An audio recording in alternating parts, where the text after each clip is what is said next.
Today, another song for climbing God's hill.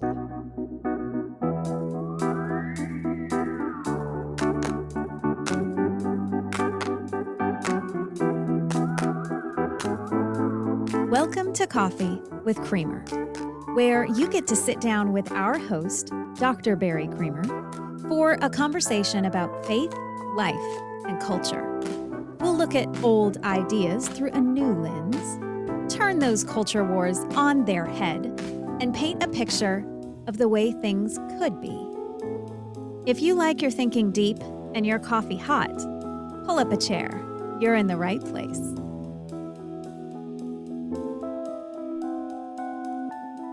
We are going through five songs of ascent this summer.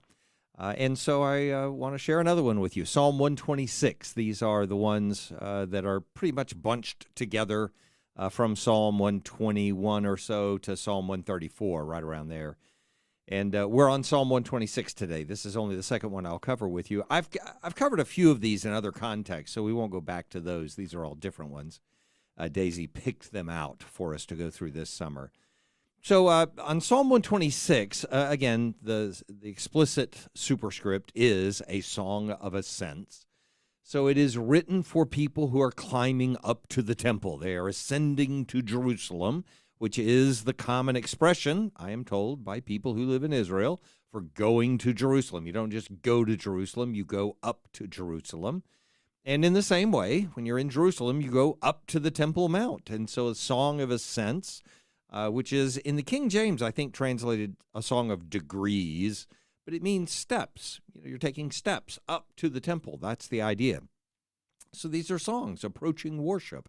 And you can see that in how they're written. And it makes sense. I mean, it's like saying this is a hymn for what? Well, for worship. Okay. So when you're going to worship, sing this hymn. But these are songs for approaching worship, how we're coming to it. And on this one, I think it's particularly important that we recognize, and you'll see why I say this in a moment, because it's written in halves, and the two halves sort of have an opposite approach to the same subject.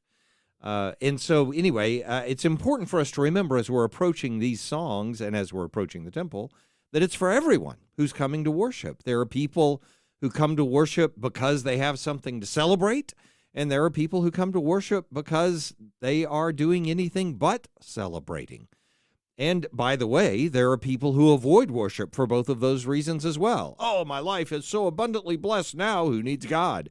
And they don't say the words, but that's what we do. Oh, life is so easy, who needs to think about praying, or who needs to think about going to church, or whatever. And there are people whose lives, when they are facing loss, when they're facing something that would bring lamentation to most of us, turn against seeing God. They just are a little angry at him, or sometimes a little more than a little angry at him, or disappointed, or afraid, or whatever the emotional state, withdraw from worship. So all of that can happen to people. I'm not saying everyone shows up for worship when they celebrate, but when people are coming to the temple, and if you were writing a song for people who are coming to the temple, you would have to be aware that some of the songs you're writing would be used by people who are celebrating and some by people who are grieving at this time. And this particular psalm is perfect for both when they come to worship. There's built into it, because of the language that's used, you'll recognize it as soon as I start reading it to you. There is built into the language of this psalm sort of a recognition of the eschatological nature of our relationship with God, meaning that we're waiting for something, that we're looking forward to a time that hasn't been realized yet. And so in this psalm, the language, when the Lord turned the captivity of Zion, or restored the fortunes, as the ESV says it, the language that's being used invokes and also invites a recollection of the language that's used in Psalm 68. That's the one that I've covered already that uses this language, but it's also the one that Psalm 68 that most likely is being cited in Ephesians 4 in a passage that we're all familiar with that refers to the captivity. He, ascended on high and led a host of captives, the ESV says. In the King James, it's that led captivity captive that makes us all, raise our eyebrow and squinch our forehead and go, what does that mean? What on earth? And so that phrasing invites this context that's appropriate for the psalm today. But where it shows up in Psalm 68, I think will give enough of a little background that I want to mention it to you. And this psalm is so brief, 6 verses long, that we have a moment to look at Psalm 68 and just think about it. Now, I'm not going to go back and read it all to you. I do want to read one verse out of it to you, the famous verse, the one about leading captivity captive and whatever that means. That psalm capitalizes on a completely different set of metaphors than this one. That psalm is about all the mountains, Mount Sinai, Mount Carmel, Mount Gerizim, which is, the one that goes with Ebal, where the curses and the blessings are pronounced, Mount Bashan, which is Mount Hermon, which is to the north, and just this giant high-rising mountain that looks over all of Israel, so to speak, and then Mount Zion, obviously. All those mountains are features in Psalm 68, and in the middle of that psalm, Psalm 68, verses 15 through 19, there's a particular section about, and it's using the metaphor of Bashan, Mount Hermon, the giant mountain that looks over all of Israel. In the metaphor, it does. That section of the psalm about Mount Bashan is about how God responds when his people are surrounded by their enemies who are looking down on them. Why are you looking down on us, Mount Bashan? That's what it says. And so it's like all the nations that are surrounding them are looking down on Israel in a dark time. And in the midst of that statement, which is Psalm 68, verses 15 through 19, it has that famous verse that says, "But you ascended on high, leading a host of captives in your train, and receiving gifts among men, even among the rebellious, that Yahweh, God, may dwell there." And so it's a restoration. Our enemies look down on us, but now you've won the war, and you're bringing us back from our captivity. So the enemies aren't looking down on us anymore. In fact, they're cowering before you, in language that's used in another place in the Psalms, but they're cowering before you and bringing gifts to you. Now everybody is serving you. It's sort of a reminder that even when our enemies are looking down on us, we look forward to the day we know that our enemies are going to be looking up at you and giving you the gifts. That's what's going to be happening. That's how the psalm presents it. Now, the way, and again, the captivity language, while confusing to us, to them, it all has to do with the spoils of war. So when you're leading captives, you have won. And now you have in your train all the spoils of your victory, not just their objects, but the people. They're following you. They now belong to you, and so on.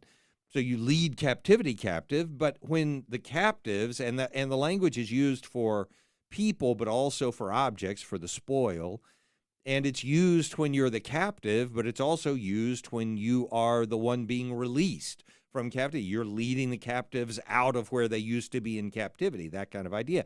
That's obviously what's going on in the psalm. You've returned us from our captivity. So however those idioms work, it gives you a lot of flexibility in understanding what's happening in the moment. And so the flexibility can be confusing sometimes, but I'm giving you the range of options because that's precisely what's going to happen in this psalm. In verse 1, and then again in verse 4, when the same kind of phrase is used, that the Lord restores our fortunes, it's translated in the ESV, or returns our captivity, as it's translated in things like the King James. Okay, so anyway, in Ephesians 4, the other place that uses that phrase, and the place that probably either directly or indirectly is quoting or at least alluding to Psalm 68's use of that phrase, Ephesians 4 is the one where he says, therefore it says, when he ascended on high, he led a host of captives. He led captivity captive. He led a host of captives, and he gave gifts to men. That's the quotation in Ephesians 4:8. The context of that, though, is really important for us to understand what I mean by saying this is sort of an eschatological psalm. The context in Ephesians 4 of all of that is that he says one Lord, one faith, as we're just sort of picking it up in the middle in verse 5 of Ephesians 4. One Lord, one faith, one baptism, one God and Father of all, who is over all and through all and in all. That's obviously eschatological. There's a day when we're going to realize the unity that comes when God is over all and in all and everything. And it's the same kind of language used in the resurrection chapter of 1 Corinthians 15, when Jesus brings back to the Father all things, and then all is all in him, and so on. So it's that kind of eschatological language. It's followed by saying, but here's our present grace. Our future grace, we realize God is all in all. Our present grace is this, starting in Ephesians 4:7, but grace was given to each one of us according to the measure of Christ's gift. Therefore, it says, and it doesn't have the same introduction that you normally have for scriptures. So that's where there's a little flexibility on understanding what's going on here. We don't know for sure what's going on here with this quotation that's coming, because it doesn't quote it quite right? And so I say that like it's easy and simple to know whether it quotes it right or not. But I mean, it doesn't feel right, because in the original passage, Psalm 68, what it says is, you ascended on high, leading a host of captives in your train, and receiving gifts among men. You are receiving gifts among men. In the quotation that Paul uses in Ephesians 4, he says, therefore it says, when he ascended on high, he led a host of captives, and he gave gifts to men, not received them. And there is a difference, obviously. But it makes sense interpretively. So maybe there's an early church hymn. Nobody knows exactly why he quotes it exactly the way he does.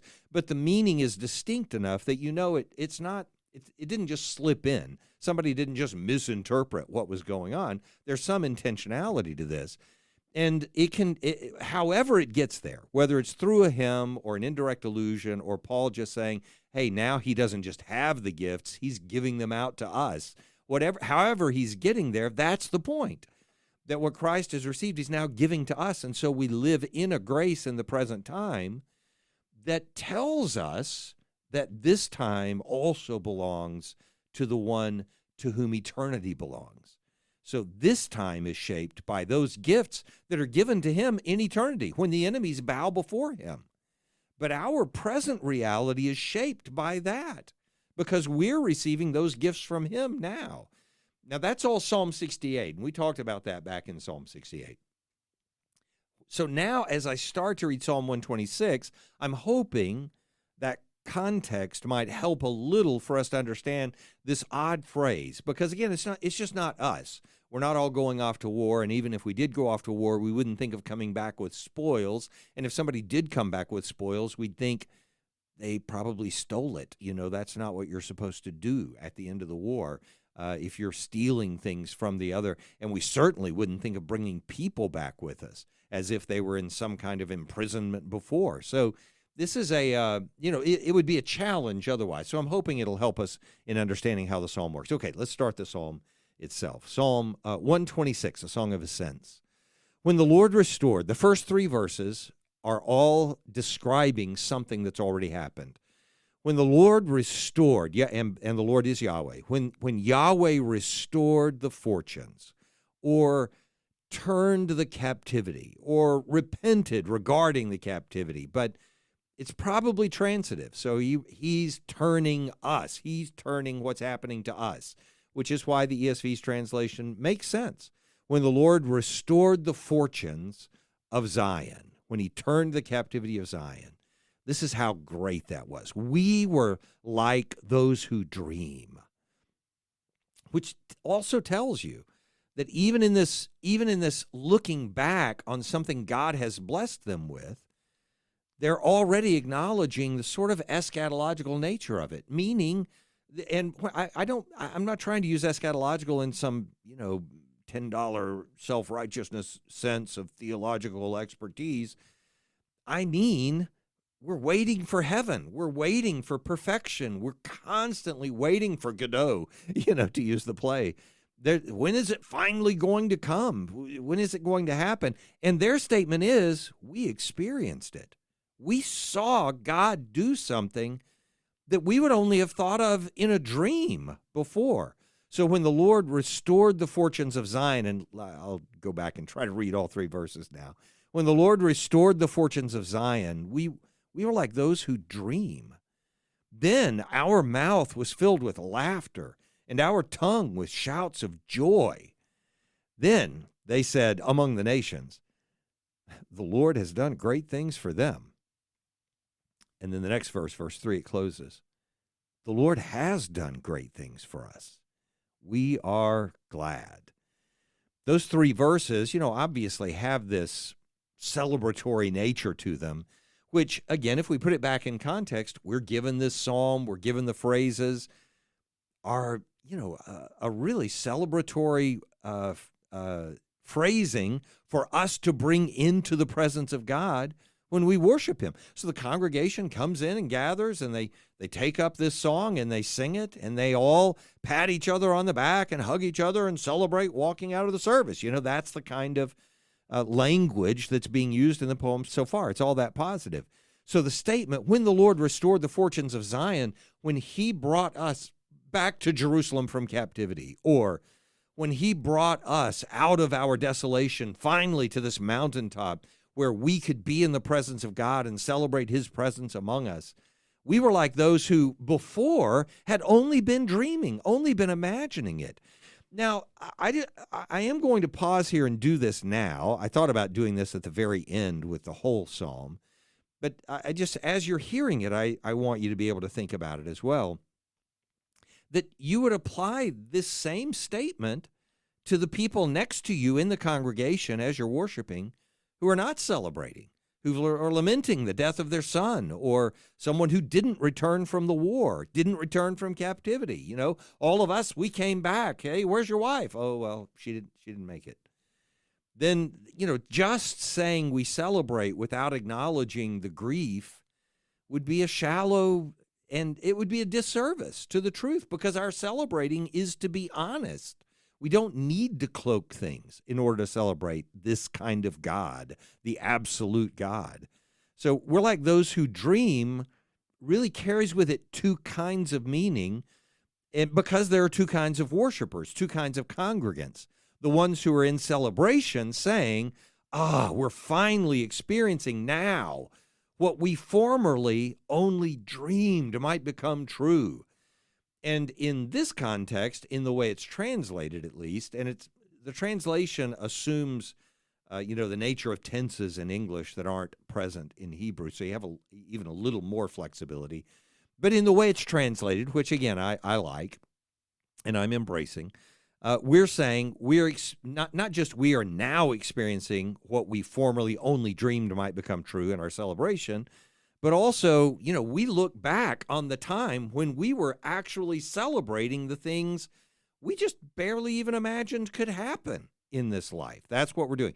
In celebration, that's how you would take the statement, we were like those who dream. But in lamentation, it would also have a meaning for someone who's reading that. And they would say, looking back, in that time, we actually experienced what now we're only dreaming about. We just wish could be true. And so it would apply to both congregants equally. In different ways, but equally well. The second verse, when it says, these are simple. Then it says, then our mouth was filled with laughter and our tongue was filled with shouts of joy. And I'll just remind you that none of this is artificial. None of this is supposed to be, well, now it's time to shout. Okay, hey! Everybody shouts. It's not manufactured. It's the joy that comes from triumph, from raising your arms and saying, yes, it finally happened. That kind of celebration. That's the joy that's being expressed in the realization that's either happening now or we remember when it happened. Then our mouth was filled with laughter and our tongue was filled with shouts of joy. And again, it would be like the thing we were dreaming for. And so either we were dreaming of that and now we recall how great that was, or we are dreaming of that, but we recall a day when we saw evidence that it could actually happen, whichever way you take that, depending on where you are in the time you're coming to worship. But then the last half of verse 2 And then verse 3 really drives home where this goes forward. Then they said among the nations, because remember, the language that's being used about the celebration is that the Lord has returned us from our captivity, or turned our captivity from being surrounded by the enemies to now triumphing and walking behind our King back to the celebration that he's provided for us. So then they said among the nations, Yahweh has done great things for them. So others realize it.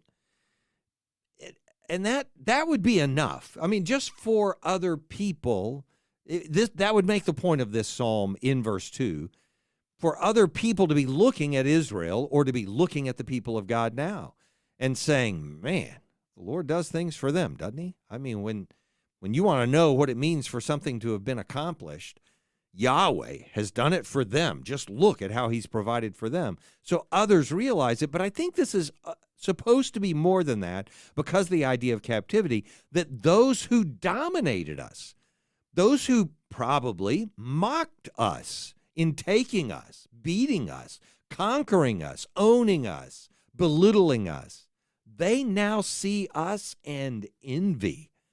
Or at least, even if it's not supposed to portray envy, they at least hold us up as the testimony of good things God is able to do. Man, look what God is doing for them. So others realize it. And then verse 3, which is, I think, the clincher to this whole section. I mean, it certainly closes the section.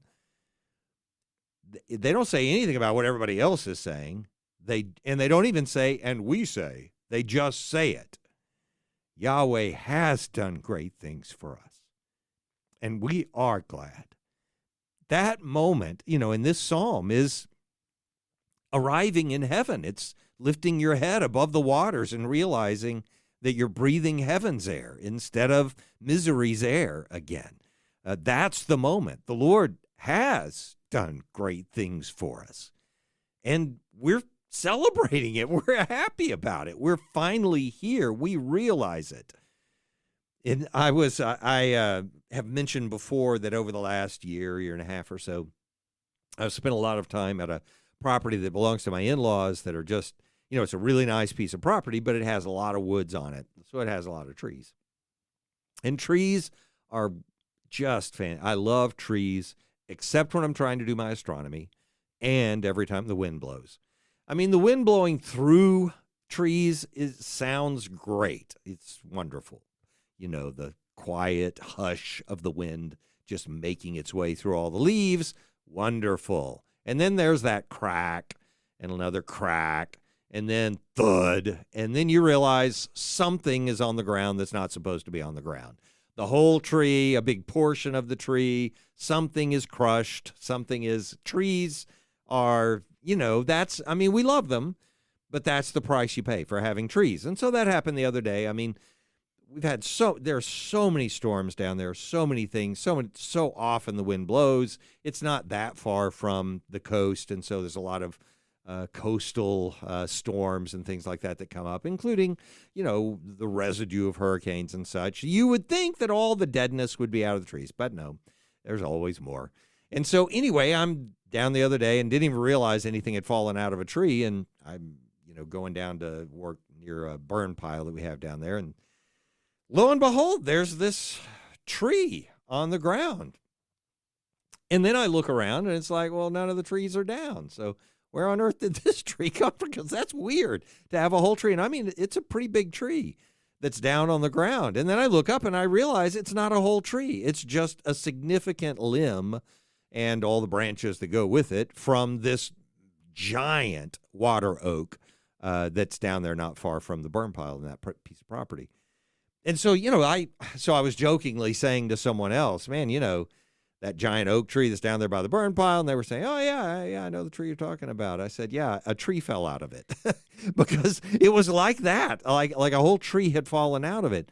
And I think I think sometimes we miss the joy or the enormity of the gift God has given us because we only see this portion of the celebration that we can have about that in comparison with other people. And so what I'm saying is this. It's simple enough.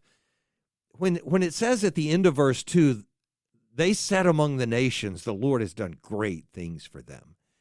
I think that's them stumbling across a tree on the ground, and loving it. Hey, here's some wood I can cut up and take for a fireplace, and I can make some good stuff out of it, which is what we'll do. It's all good. And you do celebrate that, and you look at it and you think, man, that is significant. Look at that tree. That's fantastic. And so they are, seeing a tree. Oh, look at this. Look at this. It's really significant. The nations now, as we're leaving, as the Lord is blessing us and putting us back in our home, the nations are looking at us and listen to what they're saying. Yahweh has done great things for them. Man, look at the enormity of that. And then you just look over to the side of it and verse 3 pops out and they say, I can almost not say it. The Lord has done great things for us. We are glad. Not, oh man, finally those people can see that we're the ones who are blessed. That's nothing compared to the fact that Yahweh actually has blessed them. Yahweh actually has blessed us. I think that the nature of that, I want to be so important in my life. I want it to be more important than it is. I want it to be better expressed than it is. But it is just the sense of gratitude. It is the reason we're supposed to, in everything, give thanks. In everything. Not because we've always arrived at the eschaton, but because God is constantly doing good things for us. And in the end, what we're going to realize is this enormous oak tree of reality in our relationship with him is that the Lord has done great things for us. And we have a reason in that to be glad. So that's where the first half of the psalm leaves us. Looking back on this moment, and I don't know which one it's supposed to be talking about because I don't think it's trying to be particular. But it would certainly work if it's Egypt that their minds went to first, and some of them, that would be the first thing it would go to. If they were recently coming from a Passover celebration, then it would not be surprising for them to immediately go to Egypt. If in their minds, oh man, remember when the Lord brought us out of Egypt and then established this capital city for us, and we climbed the hill of God and realized that our enemies were seeing how God had blessed us, and indeed God has blessed us. It could be Egypt. It could be coming back from Babylon. It just depends on what's in the person's mind who's singing the psalm. And it doesn't change the objective nature of this part of the psalm saying, we remember how God has been good to us. Whether they're suffering now or celebrating now, they would be able to look at it and say, we've seen God do great things for us. Then starting in verse 4, we get the other half of the psalm. Restore our fortunes. The prayer continues. Now it's a request. Restore our fortunes. Not, we remember when God turned our captivity, but now it's a statement to God, return our captivity. Bring our spoils back. Bring back the fortune. So restore our fortunes, Yahweh. That, again, it's not directly in contrast with the first half of the psalm. It is because we're asking for what we described having received in the first half of the psalm, but it's not in contrast with the whole context of our being, worshipers of a Yahweh in a world that hasn't fully realized the goodness that's his yet. Because in the first half of the psalm, in the last half of the first verse of the psalm, it said, we were like those who dream. We were experiencing in that moment, briefly, what in reality in this world really only shows up in our dreams. It's not being realized yet. And so in that acknowledgement at the end of the first verse, we would expect a person in the last half of the psalm to say, could we get back there? Can we get back to that point where you're fulfilling the dreams that you've put into us, that you've caused us to have? Can you realize those dreams in us again? So restore our fortunes. And I won't go through the details of this, but if you take this psalm out and look at it sometime, you'll realize that step by step, it's very strongly parallel between verses 1 through 3 and verses 4 through 6. So it is In verse 1, when the Lord restored the fortunes of Zion, and in verse 4, restore our fortunes, O Lord. And where it is in verse 1, we were like those who dream. In verse 4, at the end of the verse, it is like streams in the Negev. That's how we want this to be, like streams in the Negev. Instead of a dream, that's the metaphor. And it just goes on all the way down through the bottom because the shouts of joy are repeated and so on. So the parallels are so obvious. You're supposed to see the two parts of the psalm in comparison with each other. So this second half, restore our fortunes, O Lord, like streams in the Negev. I'm assuming that when you hear that, you know what it means. I know enough, though, to realize that there are some people who haven't seen this. I saw it because on my grandparents' farm that I was at in the summers when I was a little kid, they had these gullies that were like this, what would amount to a wadi if you were in the Middle East. But also when I was growing up in an urban setting, suburban, in Arlington, Texas, when I was growing up there on a street, Foster, I lived on Foster off of Fielder in Arlington, for those of you who wonder where my early childhood was when I came here from Crane to North Texas from West Texas. I lived on Foster, and at the end of the street, the Foster was on a hill, and at the end of the street, we were towards the bottom of the hill. At the bottom of the hill, there was another street that intersected it, Tatum. I think it was called Tatum. And just around the corner from our house at the bottom of the hill off the other street was a gully. And it was concrete. I don't know what else you would call it, but we called it a gully. It was concrete, and it was just a channel for the water to leave the street and flow through, not just down into a gutter, but if I remember correctly, because we never went to the other side, but the whole other side behind the houses that were there opened out into Randall Mill Park, a pretty large park that was in Arlington, still is. And so the water would flow down there and be gone. So during storms, you can imagine it's at the bottom of a hill. There are quite a few streets that comprise this neighborhood. There was a lot of water that flowed down to that street and then flowed down that gully and back toward Randall Mill Park. Well, it was dry the rest of the time, but when it did that, and I'll tell the other part of this story, and don't think negatively of my parents, because they were right for doing this. It was fine. It was a different day. When it rained, and I think my mom would probably say, my dad has passed away, but my mom is still living. I think she would say, we didn't send you out when it was lightning, but I don't think that was true. I think, if it was raining, it was like, oh, free swimming pool. Go outside, play in the rain. And that's what we did. We'd put on our bathing suits, play in the rain. It was the greatest thing ever. I will never regret that. I loved every single minute of it. And the water would be channeling down the curb line, right next to the house. And I can remember kicking the water and putting every single toy character that I had at the top and watching it flow down and trying to catch it again before it would be gone forever, that kind of stuff. Creating boats and having them float down. You get the idea. So we played in the water. We played out in the rain all the time. Absolutely loved it. Greatest time ever. One of the things we did, we weren't supposed to do this because supposedly somebody died doing it. I doubt that's true, but that's what we were told as little kids. I don't even think my mom ever said that, or my dad. I think I just heard it from other kids, that their parents were telling them, don't play in the gully. People drown down there. Because it was a rapids, but we played in it because it was fun. The water was flowing fast, and it wasn't a mile long. We're talking the length of a house's property, in a suburban neighborhood. And so, I don't know, 100 feet, something like that, 75 feet, I don't know, something. And so, it would go immediately down. So you could put, if you had, we used to have these tree swings that were like tire swings, but it wasn't a tire. It was just a little round plastic thing that you put a rope through. Anyway, we'd take that off the tree, and it would sort of float and, sort of scrape, but whatever. The water was flowing hard enough. You sit on that thing, and you're going all the way to the end of the gully, right? And then there was a fence, that would catch you, which I realize also might drown you if the water was deep enough, but it wasn't.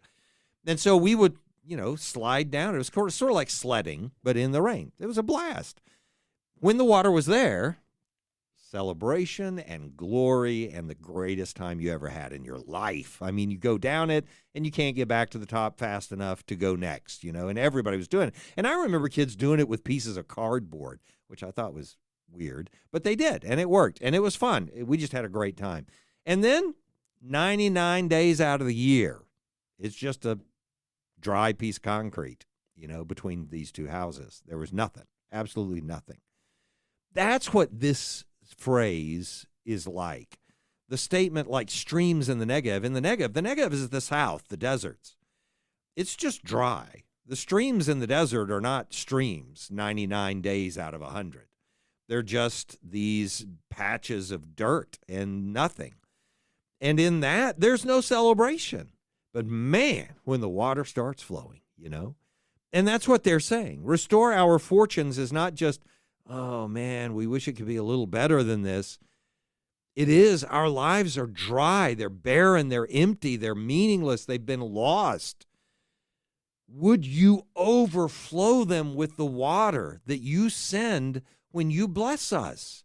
That's how they're seeing it. And by the way, the whole history of Israel, traveling through the desert for those 40 years, or Elijah going through the desert for 40 days, or David having to go through the desert to flee from Saul, every journey that reflects the nation of Israel includes them going through the desert before they get to the water where God blesses them abundantly.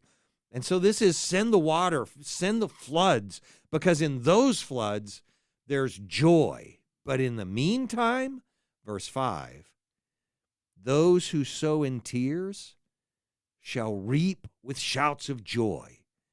So in the time when we don't have the joy, what we're singing to God after having remembered a day when the Lord had returned the fortunes of Zion, like, those who dream, we were like them.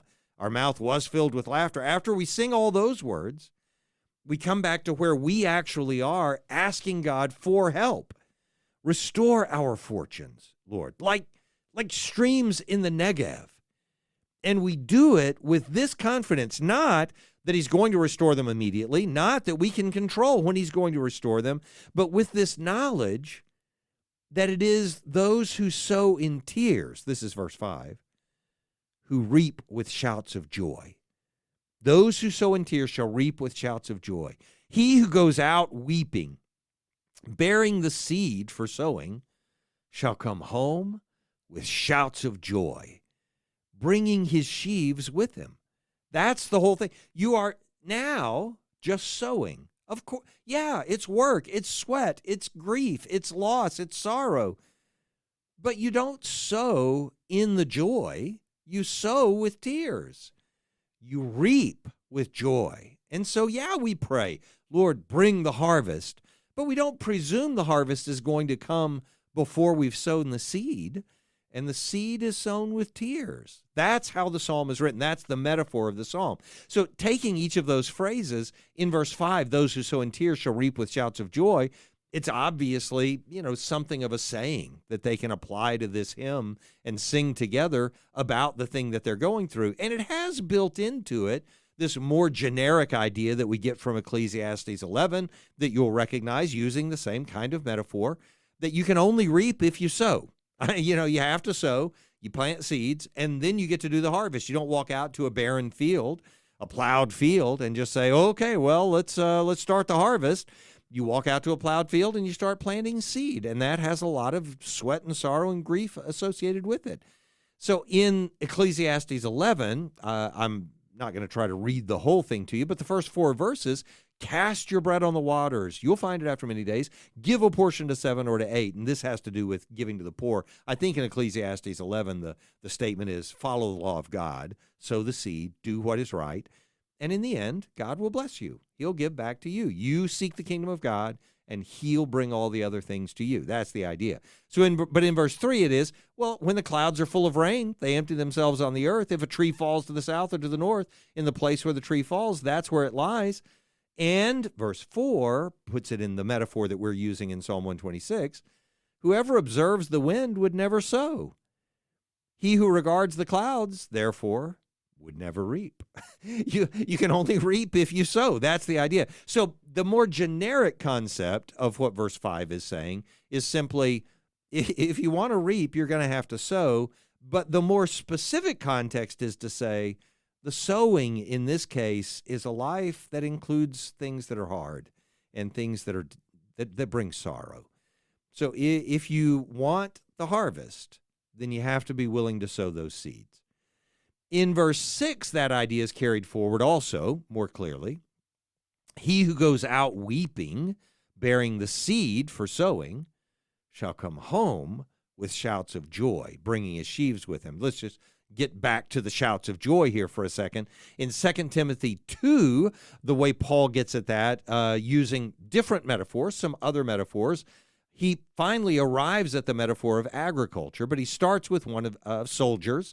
So share in suffering as a good soldier of Jesus Christ. After all, no soldier gets entangled in civilian pursuits, since his aim is to please the one who enlisted him. You have to go through the hard part. Or athletics, the other metaphor. An athlete isn't crowned. Crowning, that's the sheaves of joy. That's reaping, right? But he's not crowned. An athlete isn't crowned unless he competes according to the rules. But that's hard. You have to follow the rules, stay in your lane, work, do all the exercise, do all the work.